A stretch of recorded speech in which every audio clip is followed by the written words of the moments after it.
반갑습니다. 그러나 아직도 우리 코로나 바이러스가 완전히 사라진 게 아니기 때문에 각별히 조심을 좀 해주시고요. 그래서 저희 교회도 주 정부와의 방침에 따라서 이렇게 조심스럽게 지금 예배를 드리고 있습니다. 이제 다 같이 일어나셔서 묵도하심으로 6월 28일 일부 예배를 하나님께 드리겠습니다.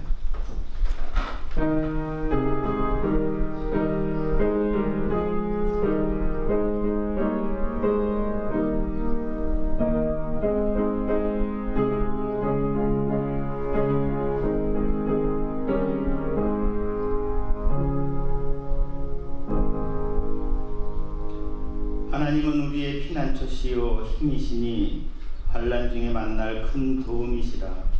그러므로 땅이 변하든지 산이 흔들려 바다 가운데 빠지든지 바닷물이 솟아나고 뛰놀든지 그것이 넘침으로 산이 흔들릴지라도 우리는 두려워하지 아니하리로다.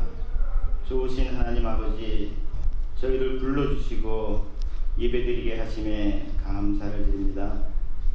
이 시간 드려지는 예배를 시종 주관하여 주셔서 순서마다 회개와 감사와 감동의 시간으로 인도하여 주시옵소서. 감사드리며 예수님의 이름으로 기도드립니다. 아멘. 찬송가 38장.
여호와께서 말씀하시되 오라 우리가 서로 변론하자.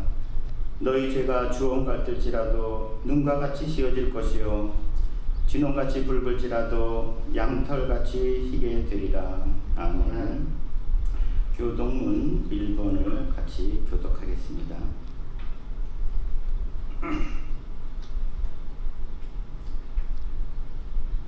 복 있는 사람은 악인들의 꾀를 따르지 아니하며 죄인들의 길에 서지 아니하며 오만한 자들의 자리에 앉지 아니하고 오직 여호와의 율법을 즐거워하며 그의 율법을 죄하고 묵상하는 자라. 그는 시냇가에 심은 나무가 철을 따라 열매를 맺으며 그 잎사귀가 마르지 아니하니 그러한 모든 일이 다 성공하리로다. 악인들은 그렇지 아니하며 오직 바람에 나는 것과 같도다. 그러므로 악인들은 심판을 견디지 못하며 죄인들이 의인들의 모임을 믿지 못하도다. 무릇 의인들의 길은 여호와께서 인정하시나 악인들의 길은 망하리로다. 아멘. 네, 사도신경으로서 저희의 신앙 고백을 드리겠습니다. 나는 전능하신 아버지 하나님 천지의 창조주를 믿습니다. 나는 그의 유일하신 아들 우리 주 예수 그리스도를 믿습니다.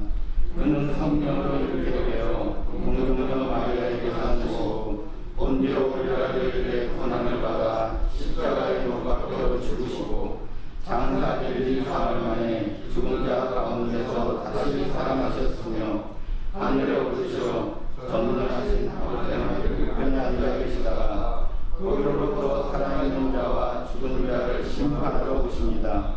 나는 성령을 믿으며 거룩한 공교회와 성도들의 교제와 죄를 용서받는 것과 몸의 부활과 영생을 믿습니다. 아멘. 다 같이 작석하셔서 찬송가 524장을 부르시겠습니다.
우주 만물을 창조하시고 다스리시는 하나님 아버지, 부족한 저희들을 사랑하시사 은혜를 베풀어 주시고 예배자로 세우시고 주님 전으로 불러 예배드리게 하심에 찬양과 감사를 드립니다.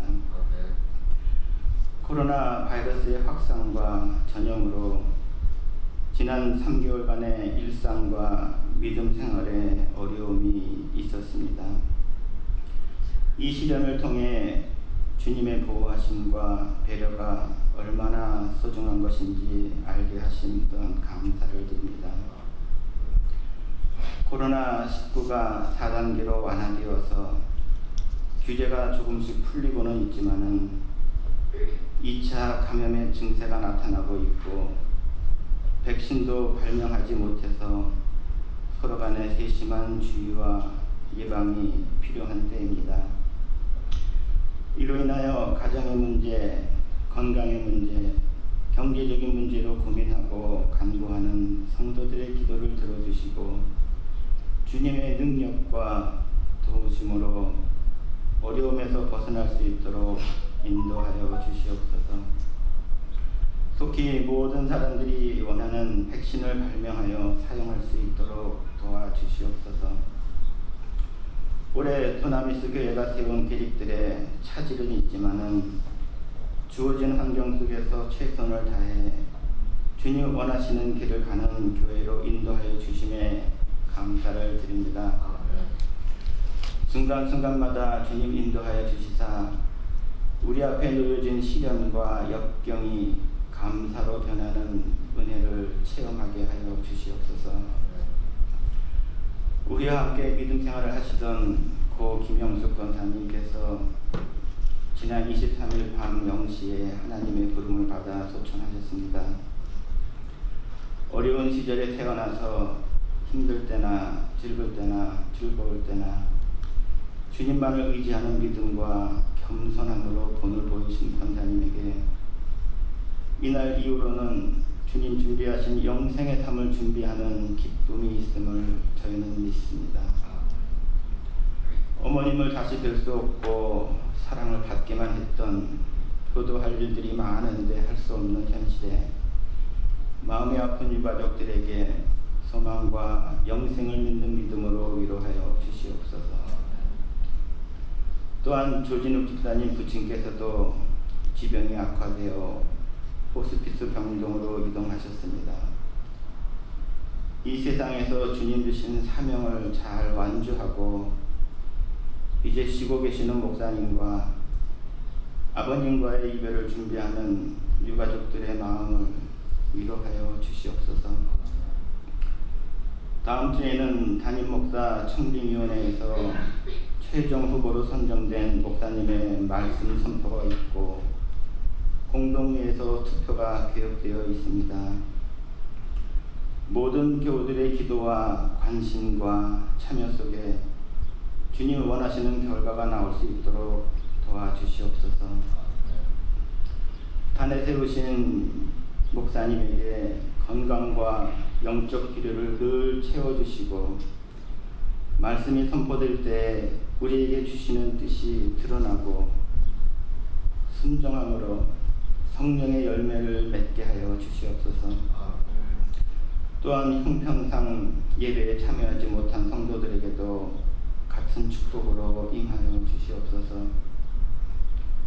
예배를 위하여 수고하는 모든 손길들에게 믿음과 건강을 더하여 주시고 모두가 합하여 선을 이루는 두나미스 교회가 되게 하여 주시옵소서.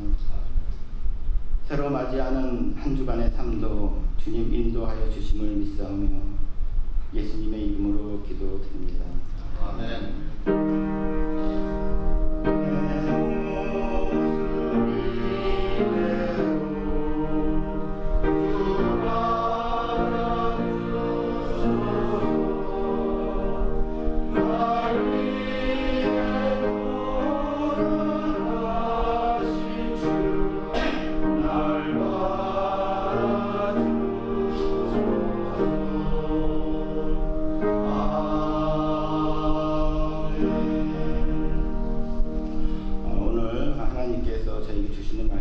신약성경 요한복음 1장 35절로 51절까지 말씀입니다. 다 같이 일어나셔서 저와 교독하겠습니다.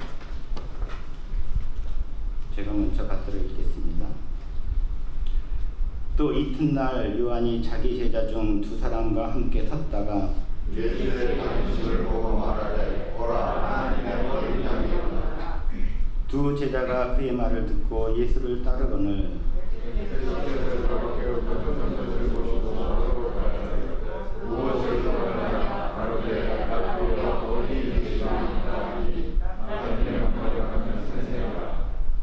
예수께서 이르시되 와서 보라. 그러므로 그들이 가서 계신 데를 보고 그날 함께 거하니 때가 10시쯤 되었더라.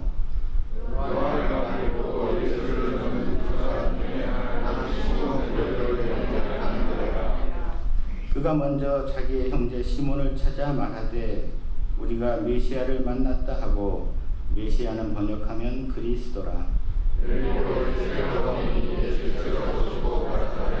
내가 이번에 아들 시몬이 장차 개바라 하라 하시니라. 개바라는 번역하면 베드로라. 이튿날 예수께서 갈릴리로 나가려 하시다가 빌립을 만나 이르시되 나를 따르라 하시니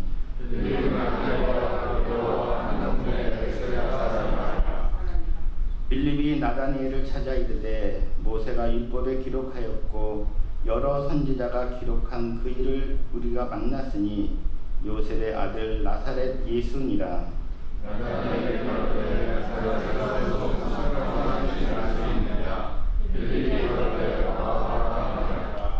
예수께서 나다니엘이 자기에게 오는 것을 보시고 그를 가리켜 이르시되 보라 이는 참으로 이스라엘 사람이라 그 속에 간사한 것이 없도다.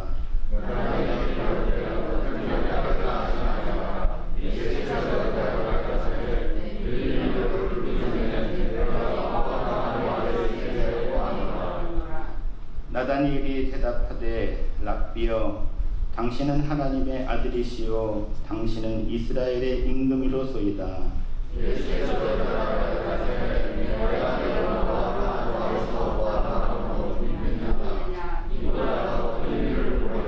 다 같이 읽겠습니다. 또 이르시되 진실로 진실로 너희에게 이르노니 하늘이 열리고 하나님의 사자들이 인자를 위해 오르락내리락 하는 것을 보리라 하셨습니다. 이제 박덕진 목사님께서 우리를 부르시는 주님이라는 제목으로 하나님의 말씀을 전해 주시겠습니다.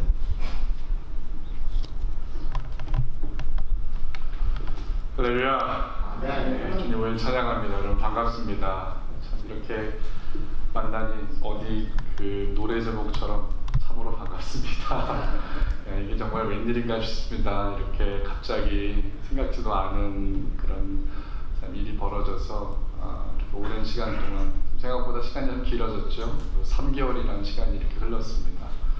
어떻게 이렇게 시간이 빨리 가나 싶을 정도로 그러나 여러분 이렇게 또 다시 건강하게 만나게 되는 것은 주님의 은혜입니다.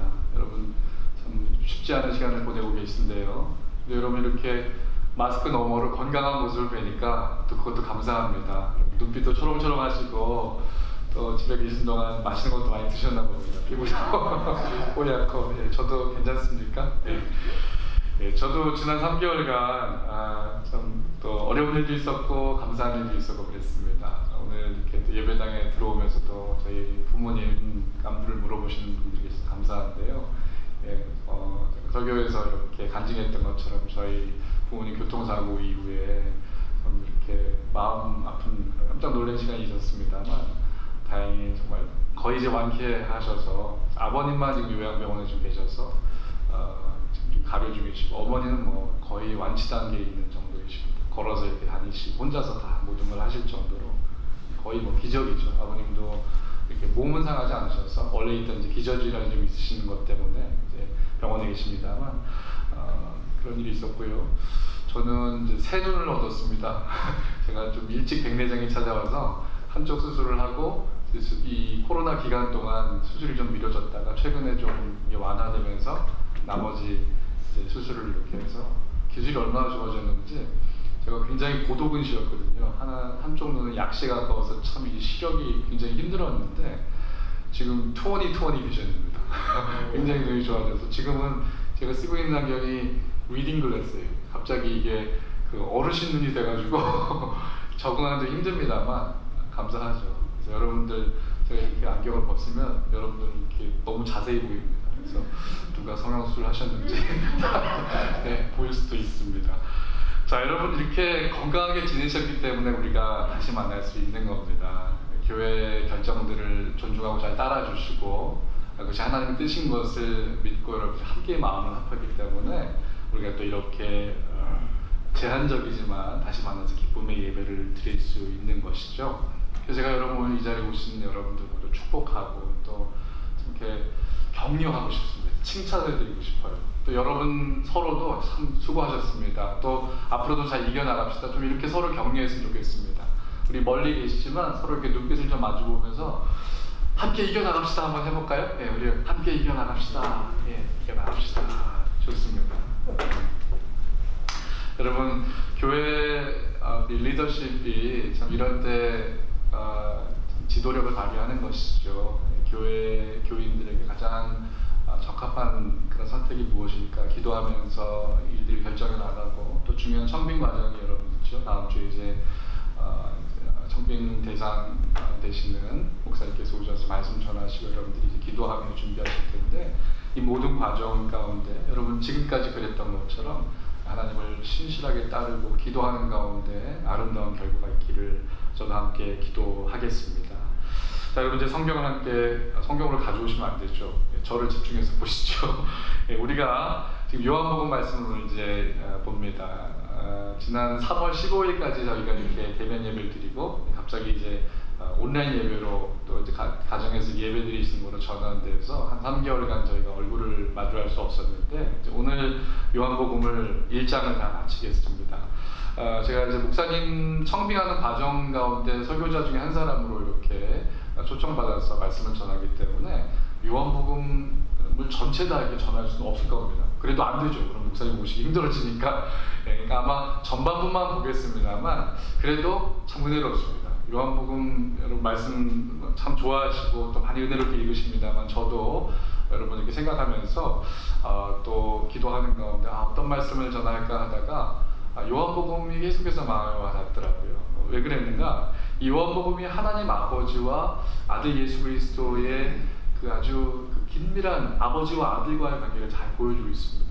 더 나아가서 우리가 그리스도를 통해서 하나님과 맺어가는 인격적인 관계, 아버지와 아들과의 관계를 또한 우리로 하여금 인도해 나가시는 거죠. 그런 사랑의 관계를 잘 소개하죠. 바로 지금 오늘 우리에게 지금 이 시간에 우리 두나미스 교회에 가장 필요한 말씀이 아닌가. 우리가 하나님의 뜻을 잘 이렇게 발견하고 그 뜻대로 살아가기를 원하지 않습니까? 또 하나님께서 우리에게 주시는 그런 그때그때의 인도하심이 무엇인가 항상 기도합니다. 바로 요한복음이 그것을 보여주고 있다는 것이죠. 요한복음 14장 9절 말씀을 보면 나를 본 자는 아버지를 보았다 이렇게 말씀하고 계십니다. 예수님을 잘 발견하면 하나님의 뜻을 발견하고 아주 지혜롭게 또 믿음으로 우리에게 주시는 하나님의 은혜대로 살아갈 수 있다는 사실이죠. 그리스도를 통하여 하나님을 만날 수 있고 주님과의 인격적인 교제를 통해서 우리의 영혼이 완전하게 새롭게 되어지는 그런 은혜를 경험할 수 있게 된다는 사실이죠. 이렇게 여러분 코로나 때문에 여러 가지 한계를 우리가 경험하죠. 사실은 이뿐만이 아니라 우리의 삶에 많은 한계들이 있습니다. 그렇지 않습니까? 그럼 우리 육신의 한계를 하나님께서 말씀을 통하여서 뛰어넘게 하시는 것입니다. 육신적으로 여전히 우리가 연약해질 수도 있고 노쇠해질 수도 있지만 우리의 영혼을 새롭게 하셔서 우리의 육신의 한계에 우리의 삶이 묶여있지 않고 더 높은 세계, 더 넓은 하나님의 나라를 바라보며 믿음으로 살아갈 수 있도록 우리를 초청하고 계신 것이죠. 오늘 우리가 읽은 말씀 가운데 등장하는 예수님의 이 첫 제자라고 할 수 있는 안드레, 또 그의 형제 베드로, 빌립, 예수님의 제자의 명단에 들어있지는 않습니다만 거의 제자에 가까운 나다나엘이라는 이 사람을 만나면서 이들과 예수님이 만났던 이 대화와 이야기를 통해서 우리가 그 사실을 한번 발견해 보고자 합니다. 35절을 보시겠습니다. 이튿날 요한이 자기 제자 중 두 사람과 함께 섰다가 이렇게 되어 있습니다. 이 이튿날이라는 것이 이 세례 요한이 예수님을 보고 보라 세상 죄를 지고 가는 하나님의 어린 양이로다 이렇게 외쳤던 그 다음 날을 말합니다. 요한이 예수를 보았을 때 어떤 일이 일어났습니까? 성령이 비둘기같이 하늘로부터 내려와서 예수님 위에 머물렀다 이렇게 말씀하고 있습니다. 그럼 공간복음을 보면요, 마태복음, 마가복음, 누가복음을 보게 되면 예수님의 세례받으시는 장면이 나오게 되는데 바로 그때 이 성령이 비둘기같이 예수님께서 세례받으시고 물에서 나오실 때 성령이 비둘기같이 예수 위에 머물렀던 것을 이 성경이 증거하고 있습니다. 아마도 이 요한의 선포가 그 예수님의 세례받으시고 이제 공생애를 시작하시는 그 시기와 겹쳐지는 것을 우리가 알 수 있겠죠. 그렇다면 예수님의 이 세례받으신 이후에 첫 번째 사역이 무엇이었는가를 생각할 수 있습니다. 그것은 바로 제자들을 부르시는 일이었다라는 사실이죠. 여러분 세계사 공부하실 때 세계 3대 종교라고 들어보셨을 것입니다. 기독교가 있고요. 또 무엇이 있죠? 이슬람교, 또 불교. 그렇습니다. 공부 열심히들 하셨네요. 이슬람교, 불교는요 다 창시자가 자기의 명을 다하고 죽었습니다. 오래 잘 살다가 죽었다는 겁니다. 그렇죠? 근데 예수님은 어떻습니까? 예수님은 한 33살 정도 30대 정도를 사시고 그나마도 이 하나님 나라에 대한 복음을 전한 것은 3년 정도의 시간밖에 되지 않습니다. 엄밀한 의미에서요, 사실 예수님을 종교를 창시하고자 하는 그런 의도조차도 없었습니다. 예수님이 정말 원하셨던 것은요, 예수님이 사역기간 내내 하시고자 했던 것은 사람을 부르는 것이었습니다. 사람을 찾는 것이었어요. 사람들을 찾아가시고 그들을 부르시고 하나님 나라를 선포하시고 그들에게 하나님 나라를 보여주셨습니다. 하나님을 떠나서 죄에 매여 있는 백성들을 불쌍히 여기시고 그들을 부르셔서 죄에서 자유케 하시고 육신의 멍에를 벗겨주시고 하나님의 백성으로 회복시키는 것이 예수님의 사역의 목표였던 것이죠. 그래서 예수님은 제자들을 부르시는 이 사역으로부터 시작해서 이제 마지막 승천에서 하늘로 올라가실 때 다시 제자들로 하여금 그 명령을 내려주십니다. 모든 족속으로 제자를 삼으라 명령하시죠. 내가 너희를 부른 것 같이 너희도 가서 사람들을 찾아가라. 여러분, 그러한 주님의 명령이 제자들로부터 이어져서 지금 오늘날 저와 여러분이 이 자리에서 하나님을 예배할 수 있는 것이죠. 하나님의 백성이 된 것입니다. 또한 그 사명은 이제 오늘 저와 여러분에게도 주어진 것입니다. 언제까지요? 주님이 다시 오실 때까지 그러한 것입니다. 그렇다면 주님의 부르심에 응답해서 제자가 된다는 것, 그것이 무엇인가를 우리가 알 수 있겠죠. 제자가 된다면 마땅히 주님과 같이 부르심에 응답하여서 우리도 사람들을 찾아가는, 복음을 전하는 삶을 사는 것이 마땅한 것입니다. 주님은 그러한 우리에게 약속을 주시면서 사명을 맡기시면서 또한 축복을 약속하십니다. 그 축복은 바로 오늘 보다라는 그러한 말씀에 찾을 수 있습니다. 오늘 읽은 본문 말씀에 특별히 이 보다라는 그런 동사가 많이 등장하죠. 말씀을 보시면 보다 이런 말씀이 많이 나옵니다. 특별히 37절부터 39절 전반절을 제가 보겠습니다. 두 제자가 그의 말을 듣고 예수를 따르거늘 예수께서 돌이켜 그 따르는 것을 보시고 물어 이르시되 무엇을 구하느냐? 랍비어 이르되 랍비어 어디 계시오니까 하니 예수께서 이르시되 뭐라고 하세요? 와서 보라 말씀하십니다. 46절에 보면 이 빌립의 전도를 받고 아주 회의적인 썩소를 날리는 사람이 있습니다. 나다니엘이라는 사람이죠. 뭐라고 합니까? 야, 나사렛 같은 그런 총구석에서 무슨 선한 것이 나겠냐? 이러한 나다나엘의 반응에 빌립이 뭐라고 말합니까? 와서 보라, come and see 라고 말하고 있습니다. 그리고 마지막 절 51절 말씀도 이렇게 되어 있죠. 본문이 좀 버전이 틀린 것 같은데 같이 읽어보겠습니다. 51절 같이 읽겠습니다. 또 이르시되 진실로 진실로 너희에게 이르노니 하늘이 열리고 하나님의 사자들이 인자 위에 오르락내리락 하는 것을 보리라 하시니라. 여러분, 3번 보다라는 구절을 저희가 살펴보았는데 사실 여기서 이제 보다라는 것은 각각 다른 의미를 가지는 것을 알 수 있습니다. 빌립이 친구 나다니엘에게 와서 보라라고 하는 것은 그가 경험했던 이 놀라운 예수님과의 만남을 너도 와서 경험해봐라, 확인해봐라 라는 그런 뜻이 되겠죠. 근데 예수님께서 제자들을 부르시면서 와서 보라 라고 하신 것과 오늘 마지막 절 말씀에서 인자 위에 하늘에서 하나님의 사자가 오르락내리락 하는 것을 너희가 보게 될 것이다 라는 이 보다라는 것은 좀 다른 차원의 세계를 뜻하는 것입니다. 예수님께서 먼저 요한의 2 제자에게 와서 보라라고 말씀하시죠. 여러분, 그날 그렇게 요한의 2 제자, 그 제자 중에 한 사람은 이름이 나와 있지 않지만 한 사람은 안드레라고 되어 있죠. 안드레는 시몬 베드로의 형제입니다. 그를 통해서 베드로도 예수님 앞에 인도함을 받게 되어 있죠. 자, 그렇게 예수님을 만나고 예수님의 가르침을 받고 정말 와서 보고 새로운 세계를 경험하고 주님의 제자가 되었죠. 그렇다면 와서 본 곳, 그들이 와서 경험하고 예수님께 받았던 가르침이라는 것은 무엇일까요?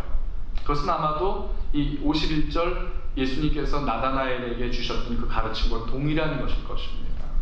바로 50절에서 나다나엘을 향해서 이렇게 말씀하셨죠. 내가 너를 무화과 나무 아래서 봤다고 나를 믿는 것이냐? 이보다 더 큰 일을 볼 것이다 라고 말씀하십니다.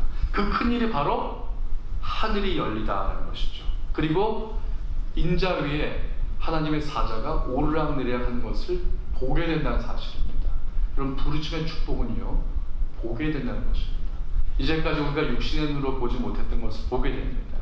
여러분, 예수님께서 제자들에게 새로운 세상, 즉 그들이 육신의 눈으로 자기들의 경험과 생각 속에 갇혀서 알지 못했던 새로운 삶의 지평을 열리게 될 것이다 라고 말씀하셨다는 이 사실이 중요한 것이죠. 중요한 사실은 이것입니다. 제자들이 기대하면서 보았던, 제자들이 기대하면서 예수님을 따랐던 그 사실과 예수님께서 말씀하셨던 이 새로운 세상이라는 것은 전혀 다른 차원의 세상이었다라는 것입니다. 이 사실은 나다나엘과 예수님의 대화를 통해서도 발견되어집니다. 나다나엘은 예수님의 존재에 대해서 처음에 굉장히 이렇게 회의적이었죠. 예수님께로 인도한 빌립에 대해서 나사렛 같은 촌구석에서 무슨 선한 것이 날 수 있냐, 이런 얘기에 대해서 빌립이 포기하지 않고 아니다, 정말 이분은 특별한 분이다, 와서 보라라고 강권한 끝에 그가 예수님 앞으로 나가게 되죠. 그런데 이 예수님과 그 나다나엘의 대화가 아주 흥미롭다는 것입니다. 47절을 보시죠. 예수님이 나다나엘이 그에게 이렇게 가까이 오는 것을 보면서 아주 재밌는 말씀하십니다. 참으로 이스라엘 사람이다 라고 말씀하세요. 그 속에 간사한 것이 없다. 이걸 듣고 나다나엘이 이상하게 여깁니다. 자기를 한 번도 본 적이 없는 사람이 자기에 대해서 알고 있는 것 같은 거예요. 뭐라고 말합니까? 나를 아십니까? Do you know me? 라고 물어봅니다. 예수님이 대답하시죠. 빌립이 너를 부르기 전에 내가 무화과 나무 아래 있을 때 무화과 나무 아래 있을 때 보았다, 이 말씀하십니다. 나다나엘이 깜짝 놀라게 되는 것이죠. 아니, 이분이 내가 어디 있었던 것을 어떻게 알고 있는 것인가? 그리고 그가 고백합니다. 내가 보니까 당신은 참 하나님의 아들이시고 이스라엘의 선지자, 이스라엘의 임금입니다 라고 외칩니다. 아마도 이 나다나엘이 이렇게 생각한 것 같습니다. 야, 이분이 참 젊은 30대 청년인데 보통 비범한 사람이 아닌 것 같다. 내 친구 빌립이 이분을 메시아라고 부른 것이 이게 그냥 한 말이 아니었구나. 정말 참 말이었구나. 이 나사렛 촌구석에서 선지자가 나오리라고 아무도 생각하지 못했는데 이분은 정말 그러한 분 같다. 이분이 바로 메시아인가 보다라고 나다나엘이 놀랐던 것입니다. 나다나엘이 놀랐던 것은 예수님의 비범한 어떤 이적과 같은, 평범한 사람에게는 없는 어떤 총력 같은 그런 능력을 보았기 때문이라고 볼 수 있습니다. 그런데 50절에서 예수님이 이렇게 말씀하시죠. 내가 너를 무화과 나무 아래서 보았다는 이 신비한 능력 같은 것을 네가 보아서 나를 믿는 것이냐? 이보다 더 큰 일을 볼 것이다. 예수님의 제자가 된다는 것은 우리가 이 땅에서 경험한 어떤 이적, 우리가 정말 원더리스하게 보는 그러한 놀라운 일보다 훨씬 뛰어넘는 더 큰 일이라는 것을 말씀하고 있는 것입니다. 나다나엘을 비롯해서 당시 제자들의 관심을 예수님이 잘 알고 계셨던 것이죠. 우리가 기다렸던 선지자가 아마 당신입니까? 라고 말하는 그 말의 이면에는 그들이 기대했던 선지자는 보통의 사람들의 능력을 뛰어넘는 비범한 능력을 가진 사람이라는 것을 의미하고 있습니다.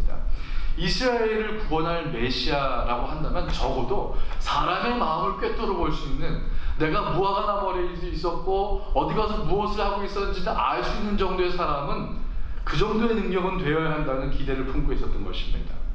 즉 그들의 눈에 보이는 어떤 그 가시적인 능력을 통해서 하나님의 구원을 바라보고 있었던 것입니다.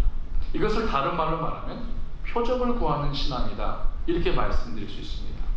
바울 사도가 바로 이것을 제대로 짚었죠. 고린도전서 1장 22절 말씀 보면 유대인은 표적을 구하고 헬라인은 무엇을 구한다고 말합니까? 지혜를 구하나라고 말하죠. 유대인이 구하는 것은 표적입니다. 눈에 보이는 증거예요.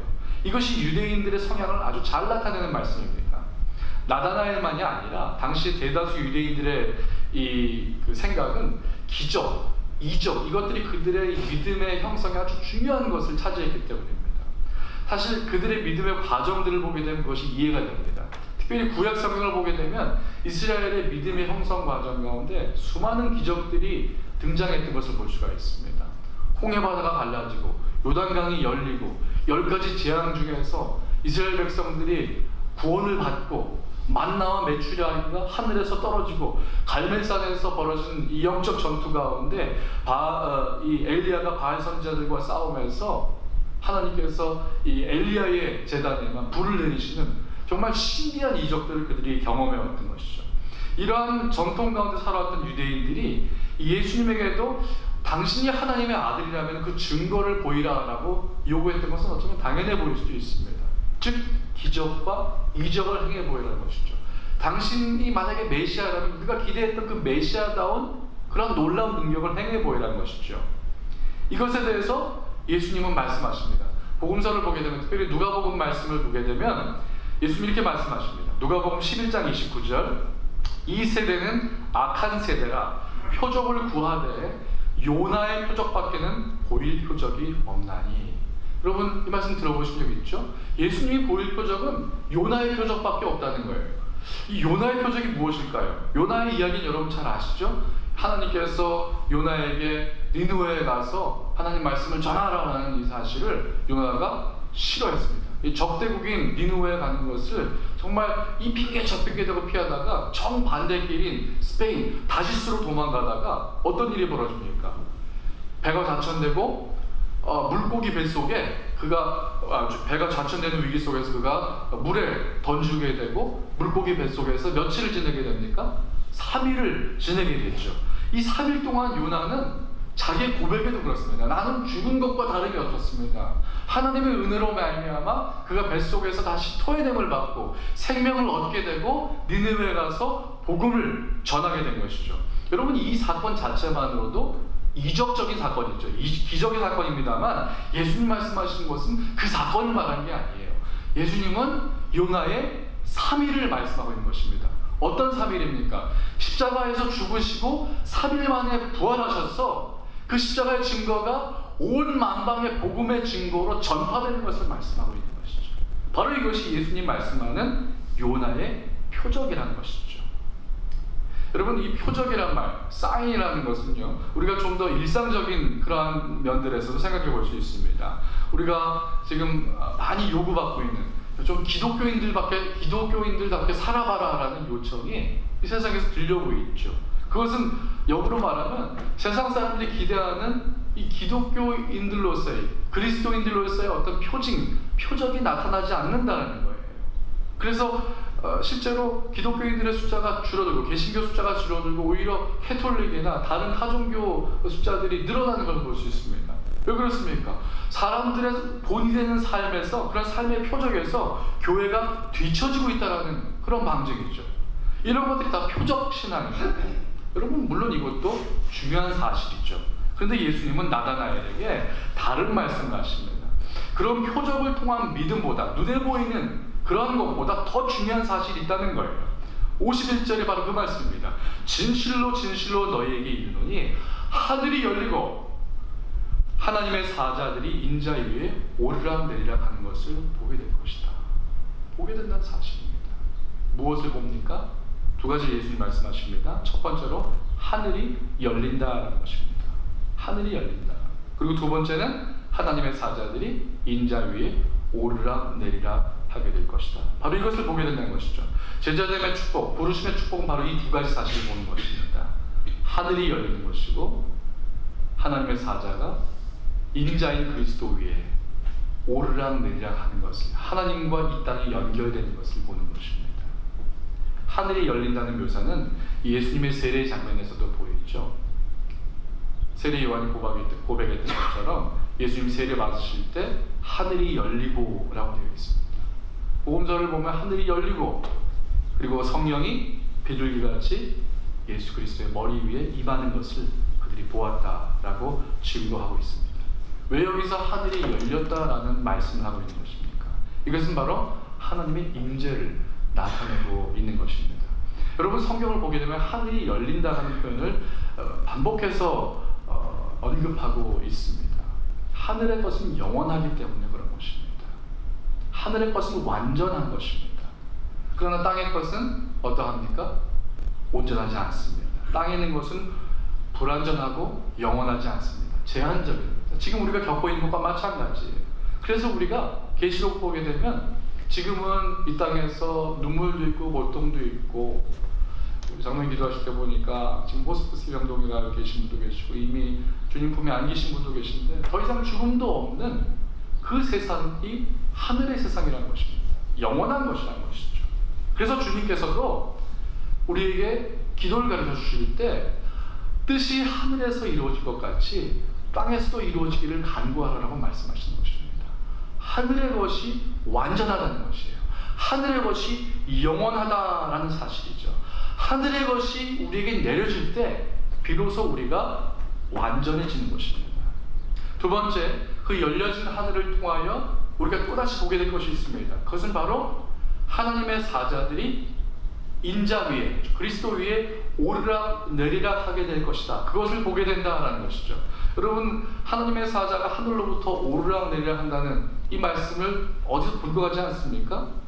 창세기에 보면은 야곱이 그의 집을 떠나서 들에서 잠을 자다가 그 꿈을 꾸는 가운데 이상 중에 보는 장면이 이 말씀이 등장합니다. 창세기 28장을 보시면 이렇게 되어 있습니다. 창세기 28장 12절, 야곱이 꿈에 본즉 사닥다리가 땅 위에 서 있는데 그 꼭대기가 하늘에 닿았고 또 본즉 하느님의 사자들이 그 위에서 오르락 내리락 하고. 여러분, 바로 예수님께서는 이와 같이 예수님 자신이 하나님에게 이르는 유일한 길이라는 사실을 오늘 말씀하고 계신 것이죠.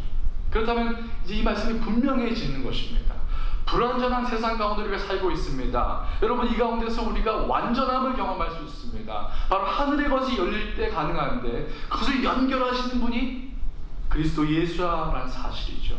우리가 이 땅에 살아가면서 정말 기적적인 것, 놀라운 것들, 새로운 것들을 구하며 살아갑니다. 그러나 주님은 말씀하십니다. 그러한 것이 우리를 구원하는 것이 아니라, 그러한 것이 너희를 구원하는 것이 아니라 아버지 하나님께서 예수 그리스도를 통하여서 주시는 하늘 문을 열어서 우리에게 내려주시는 구원의 역사를 통하여서 우리 하나님 앞에 나아갈 수 있다는 사실이죠.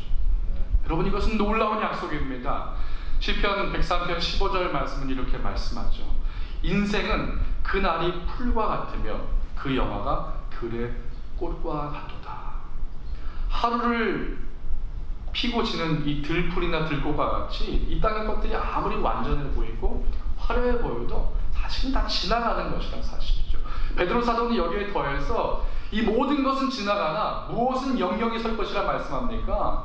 하나님의 말씀은 영영이 서게 되리라 선포하고 있습니다. 이와 같이 불완전한 우리의 인생 가운데, 코로나로 두려워하는 우리 인생 가운데 하나님의 영원하고 완전하신 말씀은 서게 될 것이고, 그 말씀을 통하여 세워진 하나님의 사랑은 하늘문을 여시고 우리 가운데 부어진다는 사실을 믿으시기 바랍니다.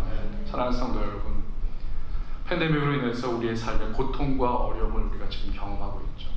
누구도 이와 같은 상황을 예측한 사람은 없습니다. 또 언제까지 이것이 이어질지 여전히 우리 가운데 불안과 두려움으로 남아 있습니다. 그러나 신실한 하나님께서 지금도 하늘문을 열고 계신다는 사실을 기억하시기 바랍니다. 우리의 신음소리를 듣고 계십니다. 우리의 눈물을 닦아주십니다. 지금도 아들 예수 그리스도를 통하여서 하늘문을 여셔서 우리에게 하나님의 사랑을 부어주시고 우리에게 하나님의 은총을 끊임없이 내려주고 계신다는 사실을 기억하시기 바랍니다.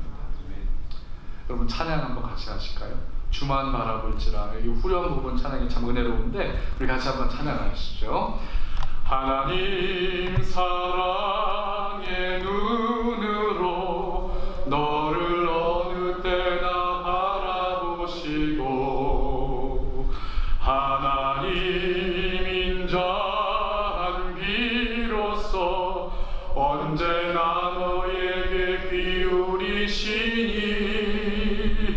어두움에 밝은 빛을 비춰주시고 너의 작은 신음에도 응답하시니 너는 어느 곳에 있든지 주를 향하고 주만 바라볼지라. 주만 바라볼지라. 사랑하는 성도 여러분, 주님만 바라보시기 바랍니다. 주님의 부르심의 축복, 여러분, 그것은 우리로 하여금 하늘문이 열려 하늘의 은혜가 주님을 통해서 우리에게 내려지는 이 은총을 보게 하시고 믿게 하시는 것입니다.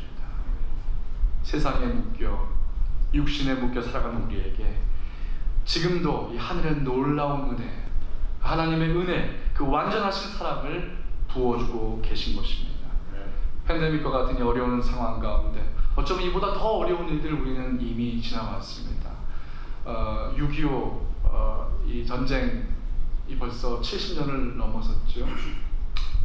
참전용사들 유해가 미국에서 감식을 받고 한국으로 이렇게 참 존중받으며 가는 것을 보면서 가슴이 뭉클해졌는데, 여러분 그 미망인, 그 전쟁 미망인의 기사를 이렇게 보면서 다시는 이 땅에 전쟁이 없게 해주세요. 이제 정말 90이 다 되어가는 그 어르신의 고백을 통해서 정말 얼마나 치열하게 우리의 부모님들이, 우리 선조들이 살아왔는가를 볼 수 있습니다. 여러분, 그 어려운 가운데서도 하나님은 신실하셨습니다. 이 땅을 지키시고 대한민국을 사랑하시고 이 땅에 교회를 세우시고 우리를 지금까지 인도하신 것입니다. 사랑하는 성도 여러분, 기억하시기 바랍니다. 주님의 부르심은 어떠한 환경에서도 또 어떠한 처지에서도 우리를 구원하신다는 사실입니다. 하늘문을 여시고 구원의 은총을 지금도 부어주고 계십니다. 십자가를 통해서 생명과 자유를 우리에게 허락하십니다. 지금도 우리에게 밝은 빛을 비춰주시는 주님의 은총, 여러분 이것을 믿으시고 담대하시기를 바랍니다. 그 사랑을 붙드시고 승리하시며 이 어려움도 이겨나가시고 또 우리에게 주시는 지혜로 말미암아 여러분의 삶을 힘있게 승리하며 나아가시기를 간절히 축원합니다. 기도하겠습니다. 사랑의 아버지 하나님, 저희를 부르시는 은총을 감사드립니다. 저희가 팬데믹으로 오랜 동안 참 이렇게 서로 만날 수 없었습니다. 또다시 이렇게 우리를 건강하게 지켜주셔서 다시 만나게 하신 은혜를 감사드립니다. 그러나 하나님보다 더 큰 은혜를 오늘 우리가 보게 됩니다. 하나님께서 우리가 어떤 환경에 있었든지 간에 하늘의 하나님, 하늘문을 여시고 그 은총을 그리스도를 통하여 지금도 우리에게 내려주고 계심을 깨닫게 하시니 감사드립니다.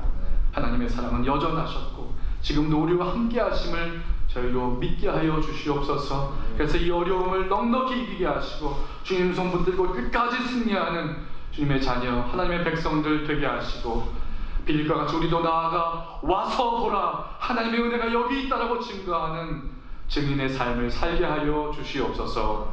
예수님의 이름으로 기도드립니다. 아멘.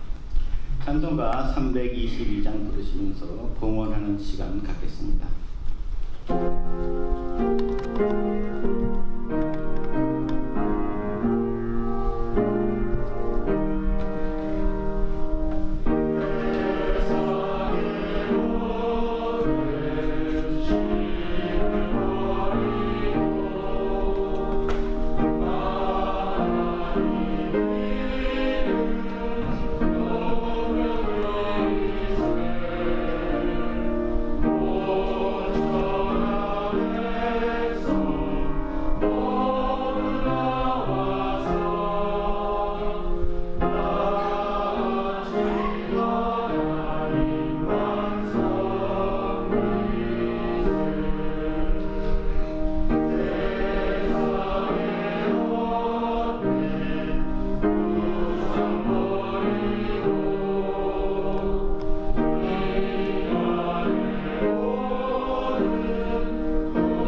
주님의 은총과 사랑을 진심으로 감사드립니다.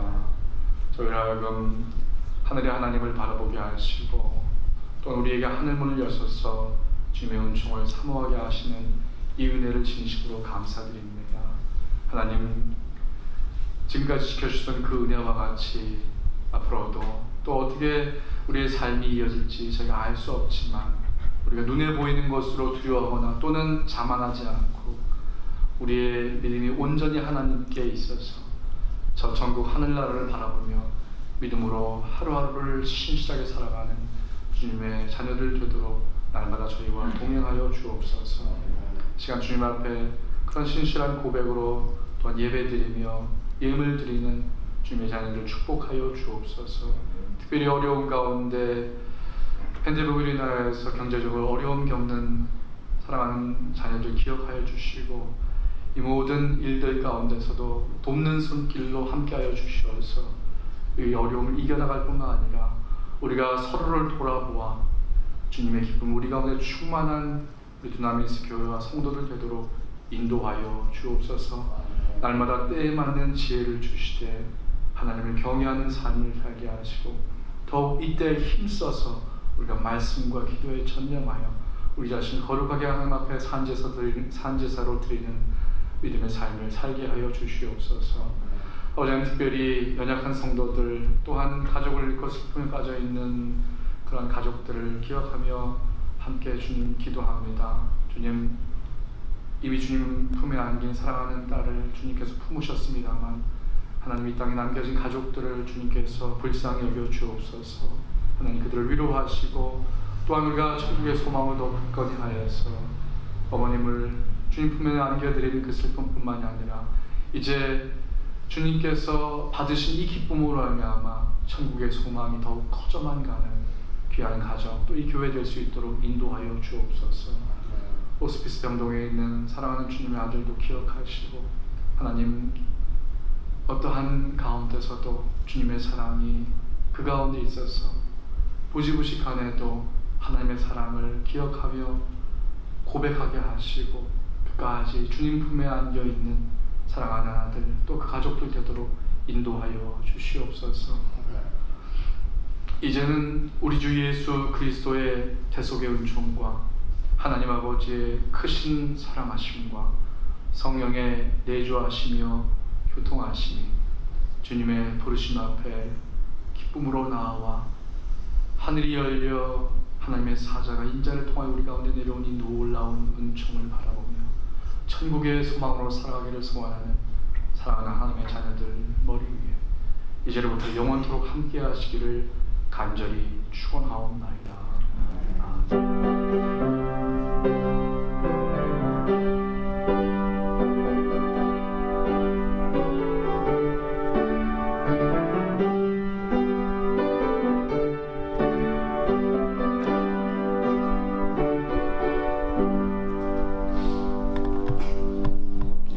착석해 주시기 바랍니다. 광고 및 안내 말씀드리겠습니다. 다음 주에는 저희 교회에서 공동회의가 있습니다. 우리 청빙위원회에서 담임 목사 청빙위원회에서 수고하셨는데 최종 한 분이 선정이 되셨습니다. 그래서 그 목사님이 오셔서 이성은 목사님이신데 오셔서 말씀을 전해주시고 투표를 하게 되어 있습니다. 1부 예배 끝나고도 투표를 할 것이고 3부 예배 끝나고 공동회의 후에 투표를 할 것입니다. 저희 재직 인원이 110명이기 때문에 최소한 56분 이상은 참석을 해주셔서 투표를 해주셔야 됩니다. 그리고 투표는 직접 투표와 비밀 투표로 행하게 되어 있기 때문에 여러분들 관심이 꼭 필요합니다. 꼭 참여해 주시기 바랍니다. 그리고 예배 시간이 좀 변경이 되었는데요. 우리 1부 예배는 8시 20분 기존과 같고요. 3부 예배는 10시입니다. 그리고 영어 예배가 12시에 예배를 앞으로 드리게 되어 있는데 다음 주만은 3부 예배가 11시입니다. 1부 예배는 8시 20분 똑같고요. 3부 예배는 11시입니다. 꼭 기억하셨다가 참여해 주시기 바랍니다. 그리고 여러분들 이렇게 귀가하실 때 아직까지는 우리 코로나 바이러스를 좀 주의해야 되니까 뒷좌석서부터 이렇게 좀 이렇게 먼저 나가주시고요. 거리를 간격을 좀 띄시고 움직여 주셨으면 감사합니다. 그리고 우리 고 김용숙 권사님께서는 6월 23일 날 0시에 소천하셨고 6월 25일 목요일 차장의사에서 가족장으로 장례 예배가 있었습니다. 그리고 우리 조진욱 집사님 부친께서 호스피스 병동으로 지금 이동하셔서 계십니다. 우리 가족들 만나시면은 위로의 말씀 부탁드리겠습니다.